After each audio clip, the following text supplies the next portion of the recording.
Welcome to the channel. My name's Gary. Today we're going to do a part of the in-ground garden and kind of show you how it's turning out and how it's looking, and also kind of how I maintain the weeds out here. One thing about weeds, whenever you're going to be doing it, I use two things mainly. I use the hoopoe, which that's good. If you see a weed like that, you can just come up here and just get underneath it. Yeah. Does a good job. It's good for small areas or getting in between the plants, like here. If I was going to do it, I got some areas here that didn't get it, so I can wipe that out.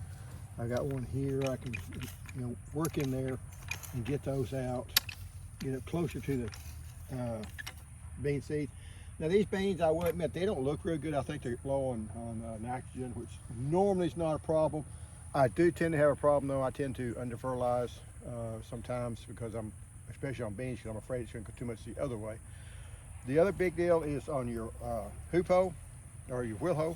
And this here, you bought it from Haas Tools, and it's good. You take this through and you just move it through, and then it will kind of roughen up the soil. Now it doesn't do real well if you have a lot of litter, and we've got a fair amount here, but if I was using here, all you're trying to do is break that soil up. When you break that soil up, it doesn't allow the first man I thought it was, but you're killing all the little bitty weeds you don't even see coming up like that. So that works really well for that, and you just keep on going like this. It kills the small weeds. The weeds tend to need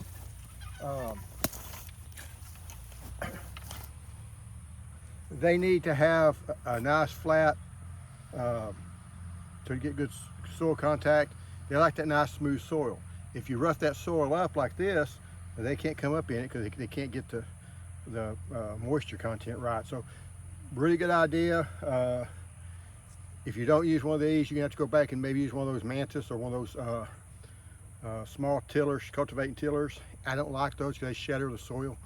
This doesn't, and it's just breaking up that top half-inch layer. It's not that much. It doesn't give you too big a workout. I will show you, this is the lemon tree, the orange tree in 33. It's got a couple oranges there, and it's making a few. It did have some, it's starting to grow. It's looking good. It does have the leaf miners. In fact, we get really bad around here, but not a whole lot you can do about them. Over here, we're finally, these here starting to bloom out on my Lowquat, so that's cool, and hopefully they'll make this year.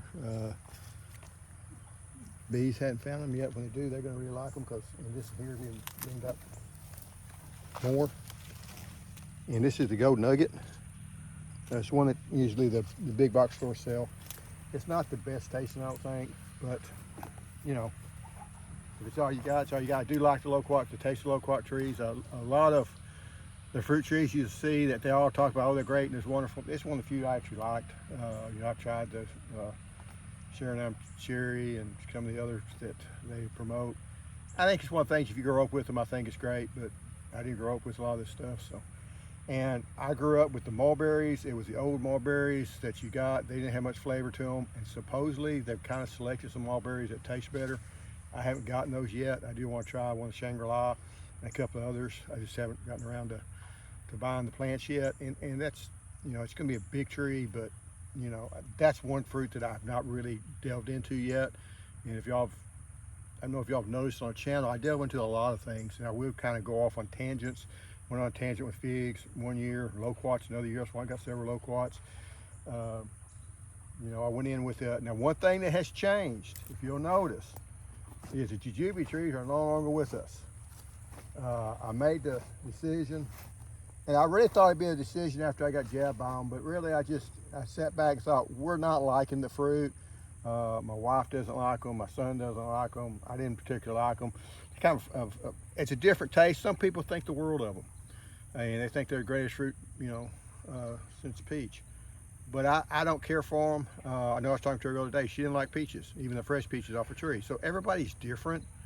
So if you like jujube, that's no problem. It's just we didn't tend to not to like them. I did have one neighbor that kind of liked them, but he's not going to like them enough to come over and pick them himself. And I got tired of fighting the sprouts and all that. And sometimes you just got, I'm making room for other things.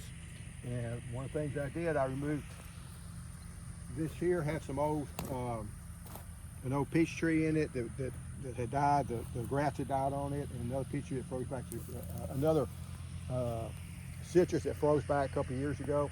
So I went in here and I took some of the ones that was in the 5-gallon pots and put in the figs. And this one here is the LSU purple. This one over here, I believe, is the Colonel Litman Fig. I can't find the label on it, but I think that's what that one was. So, and they're still, you know, they look like they're doing okay with transplant. One thing you do have to remember, if you put one of these in the ground, you think, well, it's 5 gallons and we've got plenty of rain. If you notice when I was, you know, taking that wheel hoe, it's still moist. What you got to remember is those roots are still in that 5-gallon can or 5-gallon container. You don't have roots going out, getting roots all over the place. So if you're going to take a plant and plant during the summertime, I keep looking down because it's soft down here and I don't want to be stepping fire ants. But whenever you do that, you have to remember, if you're watering if you're just watering every couple of days, when there was in that 5-gallon pot, you still need to water. Like I'm gonna probably water today on these because they still need that water because it just has not had a chance to send out its roots to be able to take in the water like it needs to. They're all still confined in that 5-gallon bucket. You know, it's not in the bucket anymore, but still those roots are still in that, you know, form. And until they get out and move out and be able to suck up more moisture, you're gonna need to water them the same. So I come back with a 2-gallon can, water them probably today, try to do it every couple of days for the next 2 or 3 weeks, 4 weeks, and go ahead and get those things acclimated to the ground. A lot of times while people make the mistake, they put that in the ground, they get a good rain, and they go, well, that should be good for a week. Well, not if you just water it every couple of days, because again, the rain, the water out here, it may be moist all out in here, but there's no roots out there. You know, the roots are all still right there, and it just takes a while for those roots to adapt and to move out. So be careful early on that you water enough whenever you're watering those. This is an old Lowquat tree. It's just now starting to bloom. It's not far along, and they look nice and healthy. I'm glad they're doing well, and hopefully they'll do fruit. They're kind of like an apricot. I don't think we're going to make fruit every year when they're in the ground. We get too many cold weather, but you know, some years we'll make a really good crop. We made a really good crop this past year, so now we really enjoyed the fruit, and had some friends of ours really enjoyed the fruit also. And it was probably one of my bigger successes this year. So I do want to kind of talk about it because, like I said, I've had a lot of failures, but that's due to some neglect and things. So, and some things, since my wife's in the hospital so much, it's just, you know, those things happen. And one of the things that always kind of concern me with young gardeners is they may have a really good year and they get the feeling that they're the greatest, you know, gardener ever, and the next year it turns off hot, dry, or whatever, and they start to think, well, I just can't garden. Well, you're the same gardener you was when you had a good condition yard when you had the bad one. So don't get discouraged if you have a bad year, especially if you had good years in the past. Not every year is going to be a success. Not every year you're going to have, and not in any year you're probably going to have a failure of some sort. One thing may do good, one thing may be bad. So just remember some of the good stuff. Don't sit there and beat yourself up. Gardening is hard, and sometimes we don't show that, even in the videos. Even I don't show, you know, the times I have to take that wheel hoe, and you know, I'll work this ground for a while, but I get tired easy because it's hot, and I'm getting older, and you know, it may take me a couple of 3 times with that wheel hoe. I'm gonna try to work it here in a little bit to go ahead and clear this spot off. But it's a whole lot better than if you let it get blown up. You know, earlier this year, this stuff was growing up this tall with weeds, and literally. And you know, now after I burned it off, I sprayed it, burned it off, and then took the wheel hoe. I haven't had a tiller in here yet, so this hasn't been tilled up since last spring. So you know, you can't cut down on your tilling. You don't want to till a bunch. I still think you need a tiller once in a while if in-ground gardening. You help control some of the pests, like your squash vine borer, any of them that drill in the ground, you'll kill those. And yes, you kill the good ones too.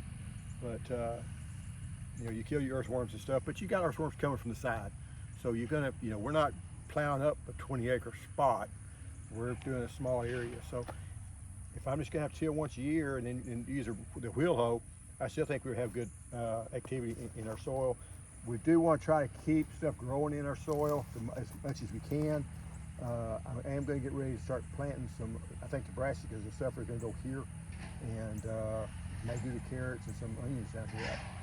I really need to you kind of have to start planning where you're going to plant things. The brassicas don't really matter because they're going to come off by December, so they're not going to hurt.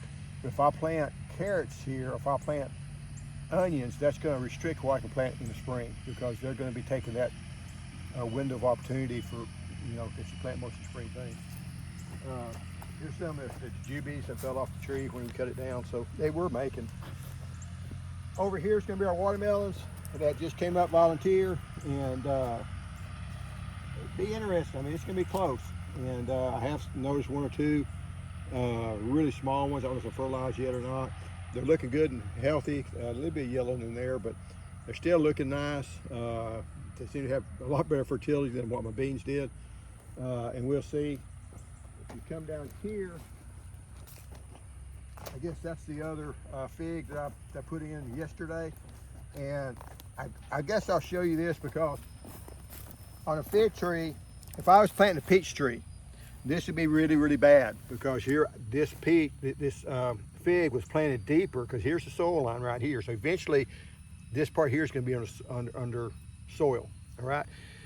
And on a peach tree or a plum tree or apple tree, you want to plant at the same level or even a little bit higher, because what's going to happen here is when this potting mix degrades, this thing's going to drop down an inch or two at least.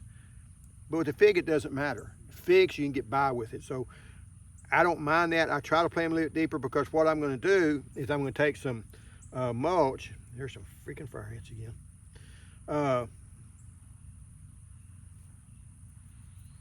They'd be fascinating animals if they weren't so hurtful. But anyway, I'm going to mulch this up good. But when I water it, that water will go through that mulch, hit this, and then it'll be able to soak in where I got my plant. So this here will stay wet or wetter. And that's kind of what you're wanting. Now, it's on top of a hill, so it's not going to be where water's going to run in it. Figs do not like standing water, and that would be bad. But this is on top of a little ridge we got here, so that's, you know, no water is running into it. So any water I got is what I'm putting in it. It's going to put it on into the soil. This here's a jujube stump. It's not the best. You probably shouldn't plant this close together, but if I'm going to space it the way I want to, I got another tree over there, a plum tree. I have a fig tree here, and probably one more fig down there, and then that'll kind of cover this in so I can walk back and forth between these two plots. What I'm wanting to do is have that one plot, that middle grass spot, is going to be done away with, and this will be one spot, and I have one spot on the other side of that those pear trees. And so that way I have a 3-area rotation, and you kind of have to have 3-year rotation for things like tomatoes and beans, and especially tomatoes and watermelons. Watermelons have to be rotated, in my experience. You'll do really good for a couple of years, then you'll just, yeah, they got bad. I had 2 good years of watermelons, and then all of a sudden I haven't been able to make watermelons very good since then. This here's some of my pomegranates. I really don't show that often, with a trumpet vine. I hate trumpet vines too.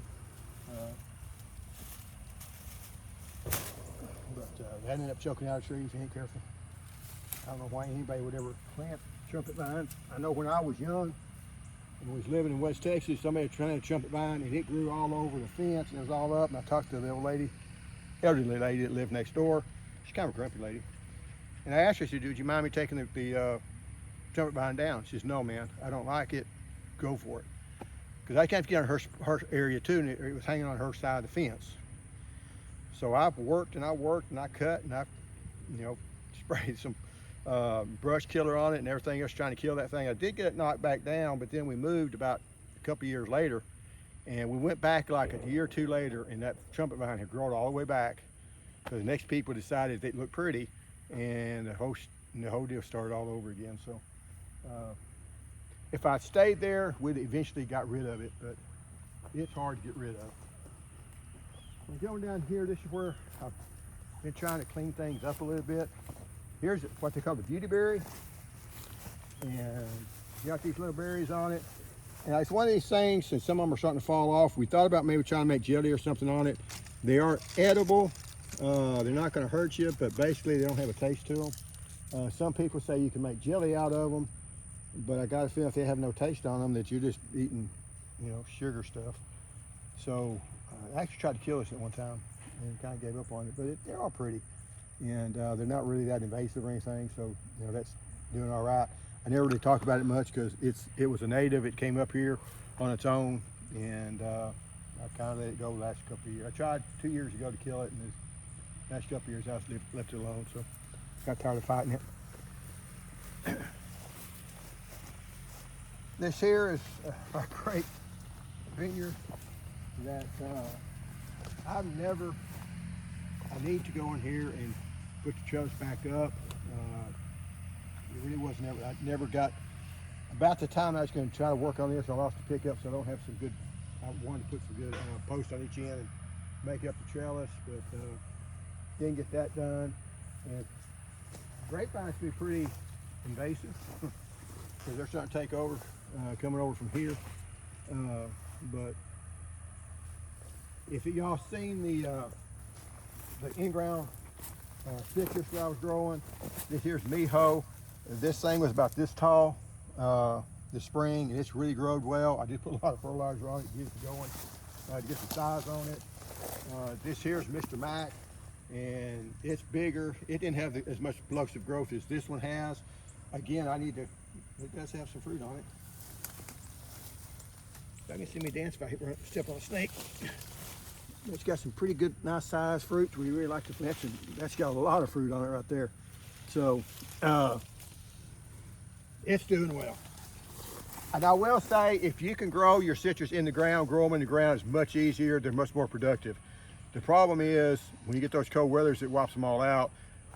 So I've had to, you know, do a lot to keep these alive. Hopefully we get a few years and we won't get so many cold weather that it kills them out. This here is the one that gives the XI something, and it hasn't been quite as well. It's just got too much competition, and I'm gonna have to trim that up. The Trumpet vine again is going crazy. Grapevines are going crazy. This one here is one of the blood oranges. That's a pretty common name, but I can't remember it right now. You remember it? Okay. But it's growing pretty good. It's got some fruit down low, and the reason the fruit's down low is because all this is new growth. But it's got some fruit down here, and it's already starting to turn a little bit, but you know, I don't know if I'm gonna get much of it because it's so low to the ground, it may rot. There's one higher up over here. This in here, I'll be able to taste it. Let's see it. It's Cara Cara. And you know what's the name. So it's a Cara Cara.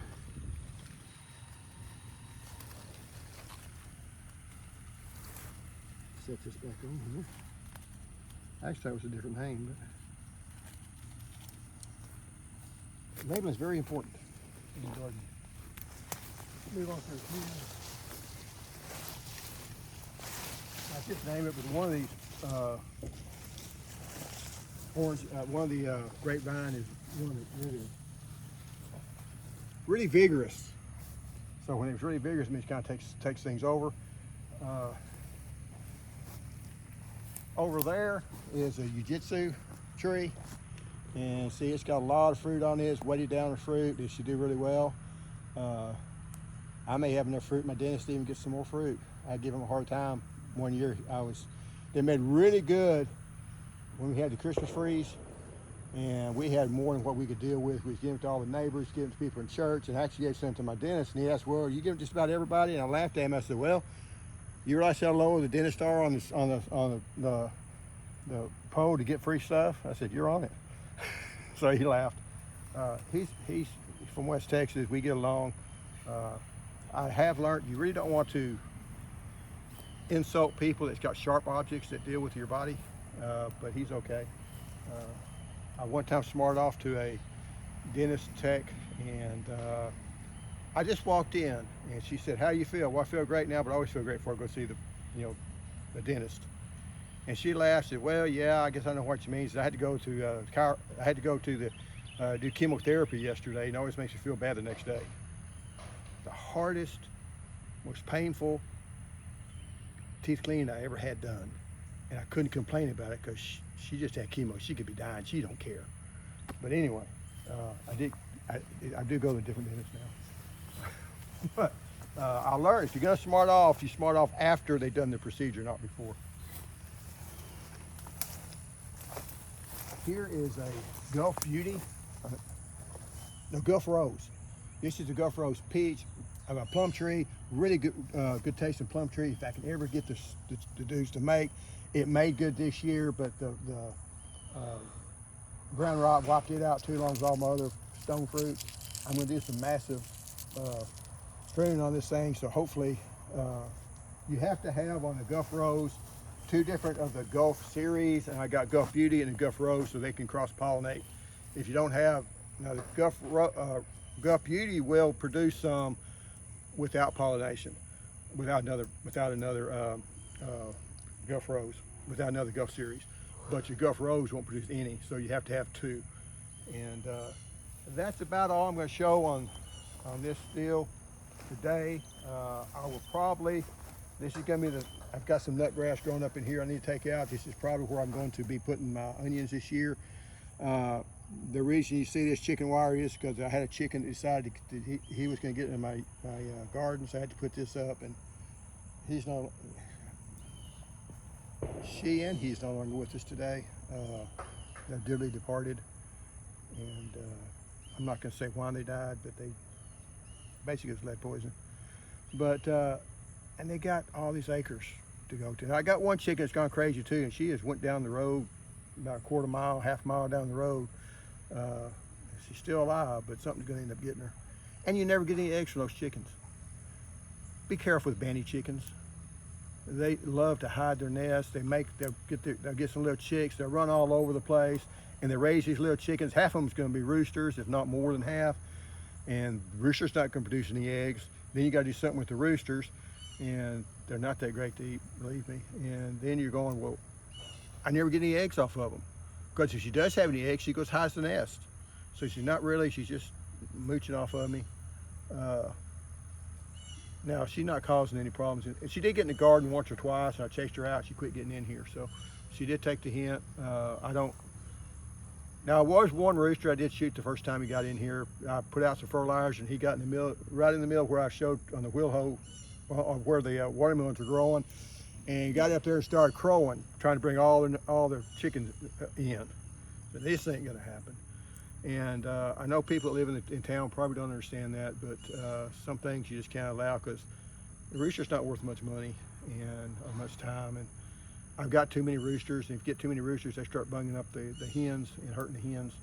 So he kind of needed, I was needing to thin the herd anyway. And dual purpose breeds of chickens tend to not be good at laying eggs or meat production.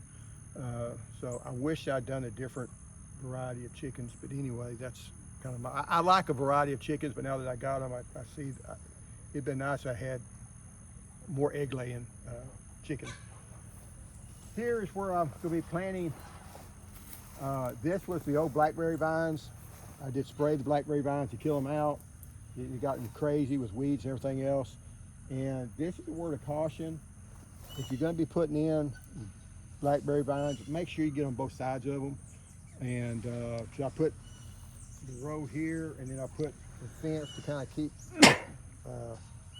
I think at one time I was keeping the chickens out because this here wasn't part of the garden, and then later I took in the garden to include more acreage. And so I think this here was that over there was part of the garden, and this here was part of the orchard. And then I put in this fence to keep the chickens out of that. And it just got to be a grown up mess. And then, like I say, all these weeds started coming in it. They had, these were thorn, I put thorn blackberries and thornless blackberries together, and that is a stupid thing to do, because you'll think, ah, that's thornless, and then you realize it's not, and then your wife will blame you if she's the one that did it. Their wives are like that sometimes. But anyway, I'm trying to spray all this out. I'm going to clean it all out. I'm going to pull these T-posts up, take the fence down, and this inside fence down, and you put about, I get 1, 2, 3, 4, probably about 6 or 7 fig trees stuck in here. And that's going to be my project this winter. And I'll try to do YouTube. They do make a T-post puller that works really cool. And I'll show you that. It's really simple to do. My son's the one that does it, and you jack it up and it pulls it right back out, so you don't have to sit there and wiggle it around and pull it out. But anyway, I know I'm rambling just a little bit, but I guess that's it for this video. And I will try to show you some more about, because I'm just planting in the brassicas next. Hopefully I can get some of those out in the garden. I'm also planting some, I just planted some more brassicas, another tray of 162 brassicas, and then also planting some onions. So if you're wanting to plant your brassicas, you want to plant your onions, this is time to do it. Go ahead and get them started, especially if you're in zone 7 or zones 8 and 9. In fact, you probably could have done them earlier. I did lose my carrots to fire ants. This was the bed. I had the fire ants wiped out all the carrots. There's this whole bed, and I lost the first one, and I planted the second one. And I think the freeze got the second one. And I had to go to the third time. The third time I'm going to figure out what this is. So I had them all planted, and they all just come up. I would never get they would have the first leaves come out, and then the true leaves would come out, and they'd come out, and then they'd just disappear. Couldn't find anything, couldn't find any worms. I came out one night, shined a light down it, and those fire ants were all over those carrots. And I put out some spinosad with bait that's used for killing mole crickets, and I do have mole crickets out here, so I thought, well, if the mole crickets are getting any, that'd be good. But they also wiped out the fire ants that was in here, and I was able to get a crop of carrots. So never would have I thought that fire ants would be eating carrots, but they've done it to me. I guess this will be the third time. So if your carrots just kind of mysteriously go away and you can't find anything, go out at night, take your light, and see if they're eating it. And if you ever lost carrots, put a comment in the comment section, and because I've never heard of it, but I did see it, and seen it second. This would be, like I say, 3 times it's happened. So I may have to be really vigilant of killing the fire ants, and fire ants are hard to kill in vegetable garden. There's not very many things you can use. But anyway, thanks for watching. Please hit the subscribe button and like button. Thank you.